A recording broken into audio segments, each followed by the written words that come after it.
কন্ত দুইটা কাপড় দুইটা আপনি তো সন্ধান না ফেলাইতেছেন, এই বাকি কাপড়গুলো কখন দেবেন কন্ত? সারাদিন ধইরা ঘরের কত কাম করছি, কাম করতে করতে দেরি হয়ে গেছে। আমি আরো চিন্তা করতেছি যে আমি তোমার এই কাপড় চোপড় গুলা ধুইতে দিব। আমি ধুবো কাপড়? শোনেন আম্মা, এইসব কাজ আমার দ্বারা হইব না। সারা জীবন আমার বড় বৌমা আমার কাপড় চোপড় ধুয়ে দিছে, আর ছোট বউ হিসাবে তো তোমার দায়িত্ব আছে শাশুড়ির কাপড় চোপড় ধুয়ে দেয়া। আপনি বড় বড় আগে আপনি আমারই তুলনা করলেন।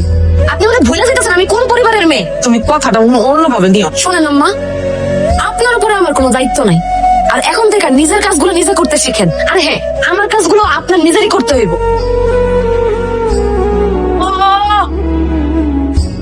আমার তো ওরে আমার কি হয়েছে তোমার? আমার কি হয়েছে? এটা তো এই তো এই না ওই জামা মানে এত গোবর মনে তো হয়েছে। আমার মানে কেমন দেখলেন? তাড়াতাড়ি সুস্থ হতো। আপনার মা কোমরে এবং হাঁটুতে ব্যথা পেয়েছেন, তো ওনার সেরে উঠতে কিছুটা সময় লাগবে। আপনার মাকে দিয়ে একদম ভারী কাজ করাবেন না। ওনাকে 2 মাসের ওষুধ লিখে দিচ্ছি, আপনার নিয়মিত খাওয়ান, আশা করি উনি সুস্থ হয়ে যাবে। আসি। আমি কতবার করে বুঝাই কইছিলাম, আমার কথা তো শুনো নাই। এখন একটু সর্বনাশ করে বসে আছো না। মার বয়স হয়েছে, এই বয়সে তার কেন কাজ করতে হইব? হ্যাঁ আমি বুঝছি তোর দায়িত্ব তুই পালন করতেছিস, কিন্তু আমার তো একটা দায়িত্ব আছে। মার সেবা তো আমি করতে চাই, আমি তার সন্তান না? সেজন্য আমি ভাবছি এখন থেকে মা 15 দিন আমার কাছে থাকবো, আর বাকি 15 দিন তোর কাছে থাকবো। প্রথম 15 দিন তোমার কাছেই থাকো। আর শোনো, এই 15 দিন যদি ওষুধপত্র যা লাগে এই খরচ কিন্তু আমি কিছু দিতে পারবো না, সব তোমার চালাইতে হবে। আমি এগুলোর লেগে ভয় পাই না।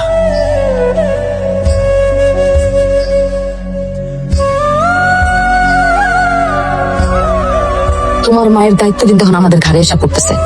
আমি কিন্তু তোমার মায়ের কোনো দায়িত্ব নিতে পারবো না। এখন তো কোনো উপায় নাই।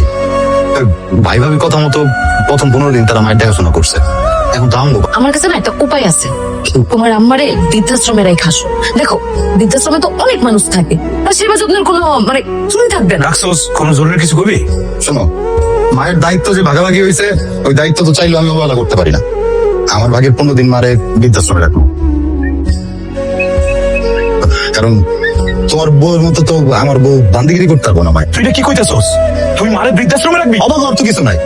আমার বউ পারবো না মায়ের কাজ করতে, আর তাছাড়া আমি তো বৃদ্ধাশ্রমে টাকা দিয়ে মারে রাখবো, মানে তো রাখতাম না। আমি কি মায়ের খাপ চাই? আমি যে সিদ্ধান্ত নিচ্ছি এটাই। বৃদ্ধাশ্রমে তোমার যে কেউ থাকতে পারে না, যাবো টাকা পয়সা আছে, বড় লোক তারাই থাকতে পারে। তুই ঠিক কইছস, বৃদ্ধাশ্রমে বড় লোকের মায়েরাই থাকে। মারে বাড়ি থেকে বাইর করে দে, তুই মার ভালো চাস, তুই এরকম বাবা।